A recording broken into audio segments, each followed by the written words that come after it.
Hello students. Today's topic that we are going to look into is projectile motion. It's a very important topic in chapter called motion in 2D. So projectile motion is basically a motion in 2 dimension. So we are going to look into the detail of projectile motion. But before we look into the detail of projectile motion, let's understand what is a projectile.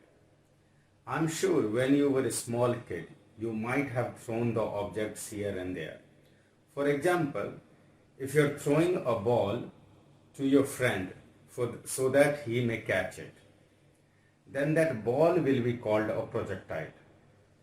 If you're hitting a ball with a cricket bat so that that ball can cross the boundary, that ball is called projectile. If you're trying to put a ball into the basket, then this ball will be called a projectile. If you're throwing a javelin, this javelin is a projectile. If you're throwing a shot put, the shot put is a projectile.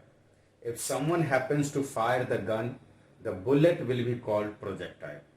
If an aeroplane is dropping a bomb into a particular area of terrorists, that will be called a projectile. So in these all example, what do you see? That an object is moving freely under the effect of gravity. So when you throw an object under the effect of gravity so that it is allowed to move freely, then it is called projectile. What do I mean by term freely? Freely means that even the air friction on the body is neglected. So let's consider what is projectile motion. So a projectile motion is the motion of an object thrown under the effect of gravity. Under the effect of gravity. You know that gravity is acceleration caused due to earth, and the direction of gravity is always downward. Direction of gravity is always going to be downward toward the center of earth. So let's suppose that if you happens to throw a ball at certain angle with initial velocity u, at certain angle theta with horizontal axis. This is x-axis, I am going to call it horizontal axis. This is y-axis, I am going to call it vertical axis. So if you have thrown a ball with initial velocity u at an angle theta, then the kind of path this object will follow is like this. So if you have thrown this ball from the point A and it is going to reach the point B, it is covering a distance in horizontal direction as well as in vertical direction. The horizontal direction covered by the object when it is thrown, or horizontal direction covered by the projectile when it is thrown, it is called range. Range is represented as R. So this horizontal direction is going to be called range. We are going to derive formula for R. And the maximum height attained by the projectile in the vertical direction. Maximum height attained by the projectile in the vertical direction is called its maximum height. And you know already that there will be a certain time that it will take to reach from point A to point B.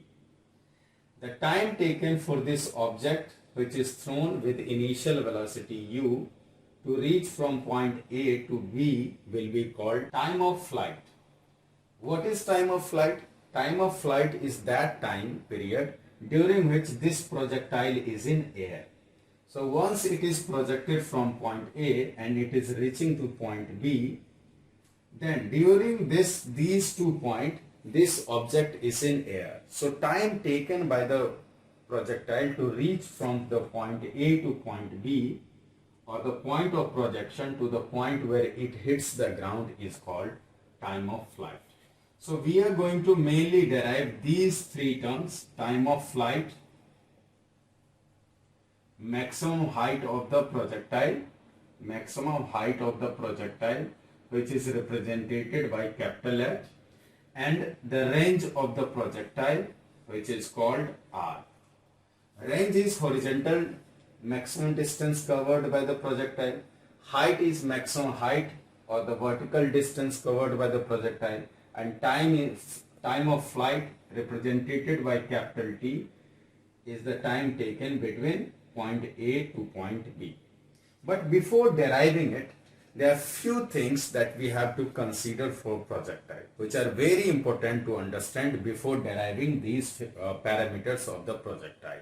Now this object, let's say that ball is thrown with initial velocity u with respect to horizontal axis, that is x-axis. This initial velocity u, because it is a vector, it will be resolved into two different components.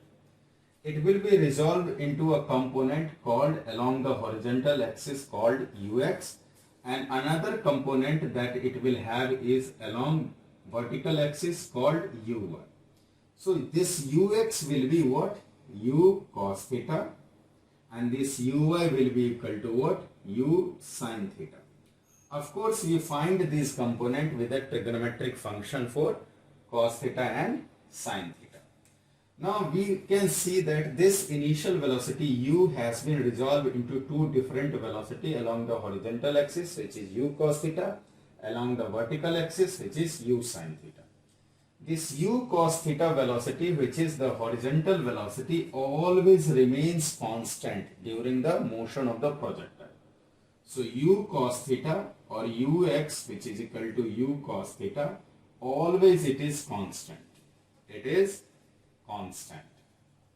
And since u cos theta is constant or horizontal velocity is constant, therefore we can say that acceleration along the horizontal axis is always 0. So there won't be any acceleration if there is no change in the velocity. Because velocity is constant, we can say that acceleration along the horizontal axis is 0. The second point that we have to keep in mind is this, that vertical axis, which is uy, which is equal to u sin theta, it always keeps on changing. It always changes. Why does it change? Because of effect of gravity. If I ask you which of these components will be affected due to gravity, you know that acceleration produced due to surface of earth, which acts vertically downward. So since gravity is a vertical downward acceleration, it is going to only affect the vertical upward velocity, not the horizontal velocity it is going to affect. So because of the effect of gravity, the vertical component uy always changes. So due to effect of gravity, you can write due to effect of gravity, it keeps on changing. Next thing that we have to consider is, it's a very important point, that air friction during the motion of this projectile is neglected. So there is no air friction. Air friction is taken to be 0, or air friction is neglected. So there is no air friction on the motion of the ball or the motion of the projectile during this. And the third point that we have to remember is, whenever this object is thrown into the space or the air, this object is going to follow a curve path like this. This curve path is known as trajectory. This curve path followed by the projectile is called trajectory. And the nature of this trajectory is parabolic. Of course, we have equation to prove that this path is parabolic, but we are not going to derive that. We are going to derive time of flight, height, and the range of projectile. So you have understood that horizontal velocity will remain constant, vertical velocity will keep on changing, and trajectory of the projectile will be called parabolic. But before I explain the different parameter, let me give you an example which will show how this vertical component gets affected due to gravity.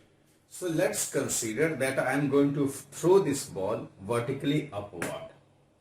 And suppose that this ball is thrown by me with a speed, initial speed 4 meters per second. The very moment this ball leaves my hand, its speed is or its velocity is 4 meter per second. So what happens during its motion? Does the velocity remains constant while it is going upward to the maximum height? What will you say? That its velocity keeps on decreasing. For example, if its velocity is 4 meter per second over here, then it will be 3 meter per second. It will be 2 meter per second. It will be 1 meter per second. Ultimately, when it reaches to the maximum height, its velocity will decrease to 0. So what happens? That this vertical component of the velocity keeps on decreasing till this object reaches to the maximum height. And once this ball begins to come from the maximum height back to my hand, its velocity begins to increase. Why? Because the direction of acceleration due to gravity and the direction of the motion of this ball is same. That is, it is falling downward. So what happens that if the velocity of this ball is 0 at the maximum height, then while it is coming back, it will go to 1, it will increase to 2, it will increase to 3, and by the time it reaches my hand, its speed will be 4 meter per second. Its speed will be same as that when it was thrown. So you also know that, by now you also know that this velocity, vertical velocity, will keep on changing. And if I ask you the vertical velocity component, that is Vy over here, the Vy along the vertical velocity will be at the maximum height will be 0. But Ux remains the same. So horizontal velocity will continue to be u cos theta, because there is no effect of gravity on the x component of the velocity or the horizontal component of the velocity. Now let me derive all those parameters: time of flight, maximum height and range of the projectile. The very first derivation that we are going to do is for time of flight. Let's see what is time of flight. This is the first derivation for the projectile. But before we derive time of flight, there are two different terms that we have to understand: time of ascent and time of descent. For example, little while before I had thrown this ball up in the air. So time of ascent is the time taken by this ball to reach from my hand to the maximum height. So time of ascent is the time taken by the projectile to reach from the A to the point where the maximum height appears. And so is the another term, that is time of descent. And time of descent can be defined as the time taken by the projectile to reach from the maximum height to the other side where it hits the ground. So in this case, the time taken by this ball to reach from the maximum height back into my hand is called time of descent. So if air friction is neglected, then in that case the time of ascent and the time of descent is going to be the same. So we know that time of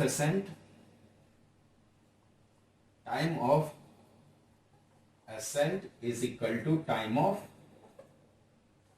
descent.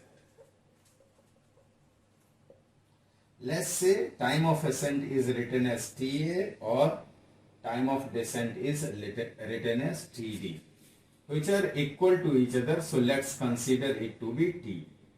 So if I ask you that during this time T, where is this ball, then you will say that this ball has reached from the point of projection to the maximum height.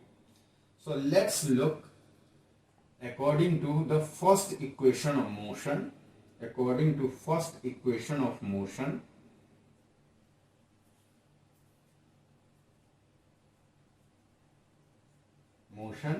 at maximum height. Height is due to vertical component of velocity, right? So we are going to write the equation for the vertical component of velocity, not for the horizontal component of velocity. So at maximum height, the equation can be written as Vy equal to Uy plus Ayt.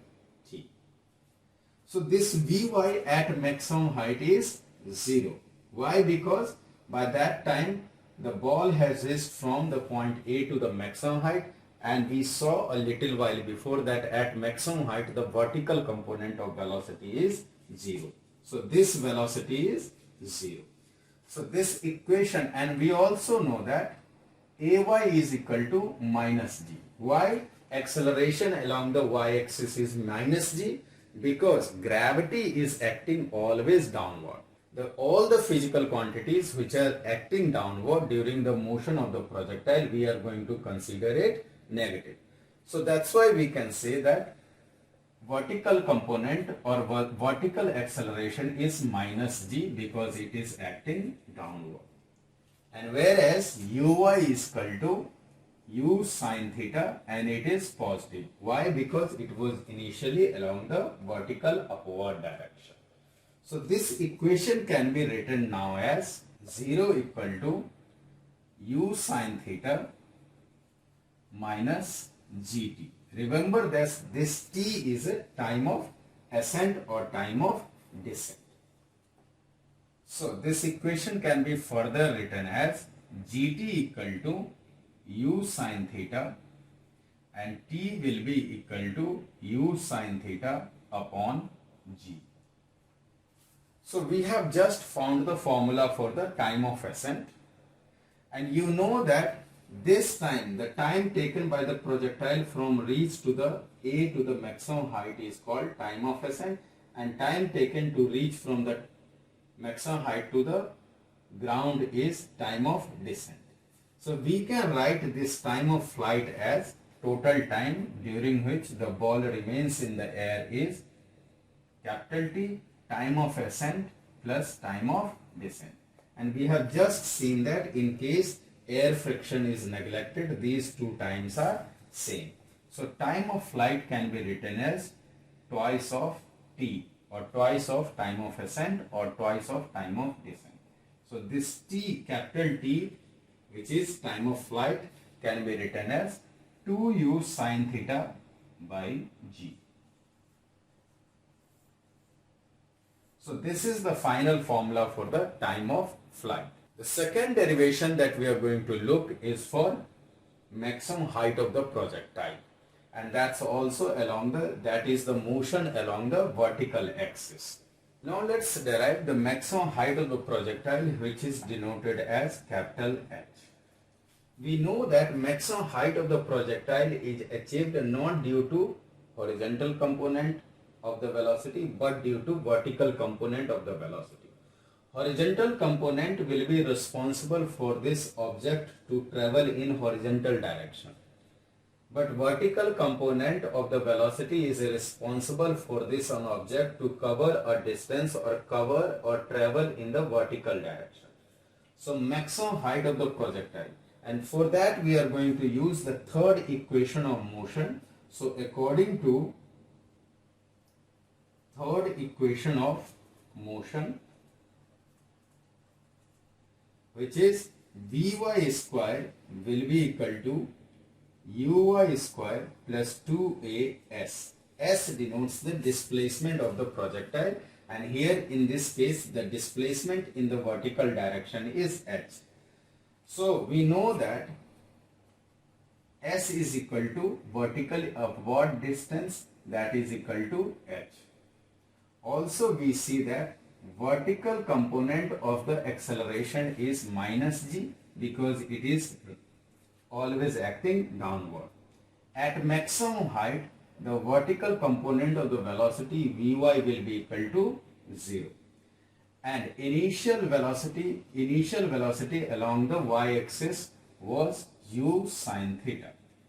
So now we are going to replace this value in this equation that is third equation of motion, and this will give us the formula for the maximum height of the projectile.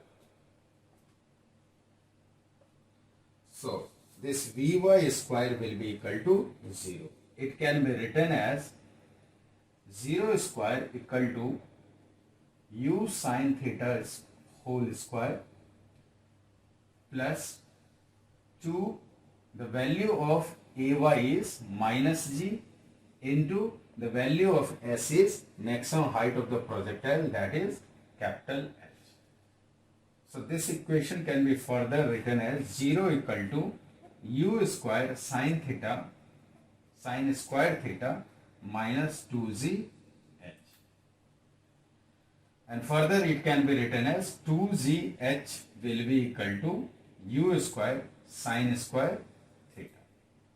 And maximum height of the projectile can be derived from here as u square sine square theta upon 2g. So this is the formula for the maximum height of the projectile. So the second derivation that we have got is for maximum height of the projectile. Now we are going to look at the range of the projectile. And what is the range of the projectile? The horizontal maximum distance covered by the projectile. And which velocity component will be responsible for the horizontal distance to be covered? It will be the horizontal velocity component which will be responsible for the range of the projectile. So by now you already know that horizontal distance of this projectile will be AB.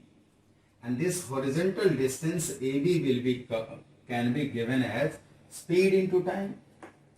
And speed along the horizontal axis is ux. And the time for this object to reach from the point A to B was known as time of flight, that is capital T. So AB represents the range of the projectile, which is the horizontal distance, and ux over here is u cos theta, and T is written as 2u sin theta divided by g. We just derived it a little while before. So this capital T, time of flight, is 2u sin theta divided by g.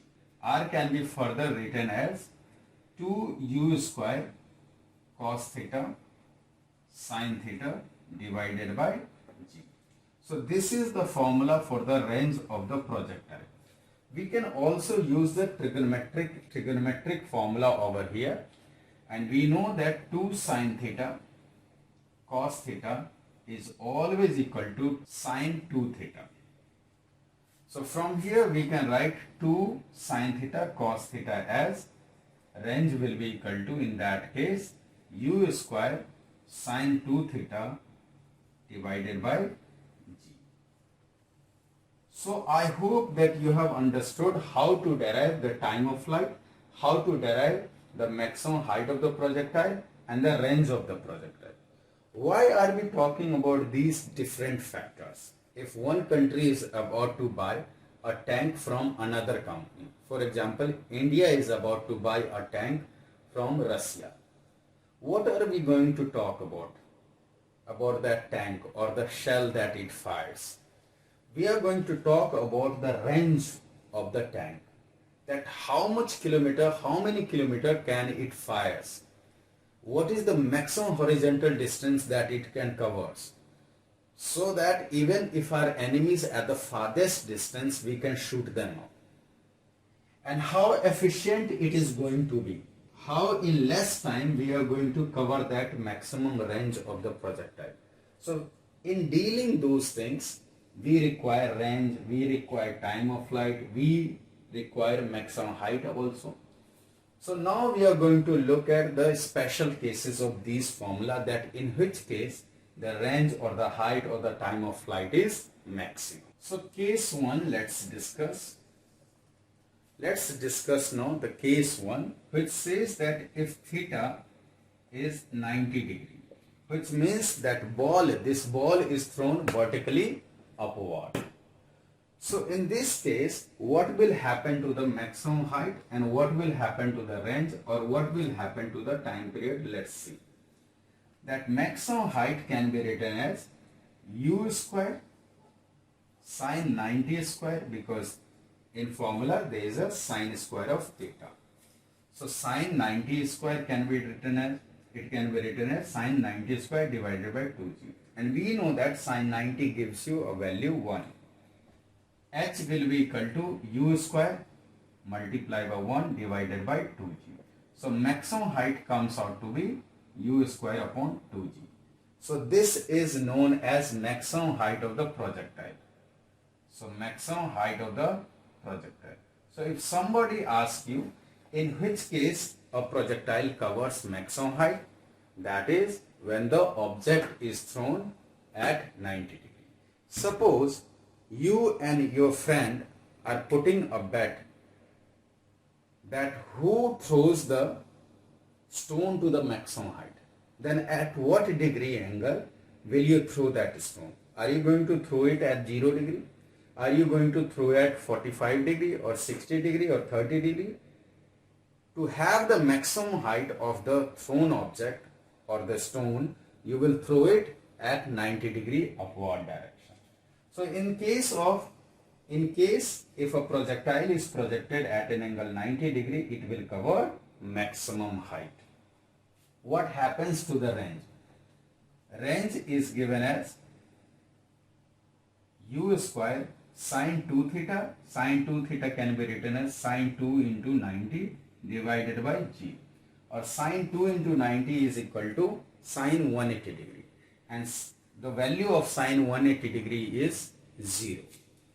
So value of sine 180 degree is 0. So range is going to be 0, which means that if you throw an object at 90 degree angle, it will reach to the maximum height, but its range will be 0. For example, if I throw this ball at a 90 degree angle, what happens to its range? Is it covering any horizontal distance? No, it's not covering any horizontal distance. That's why we say that range is 0 at 90 degree, but whereas its height reached is always maximum. That's all for today, student. I hope that you have understood the concept of motion moving in 2D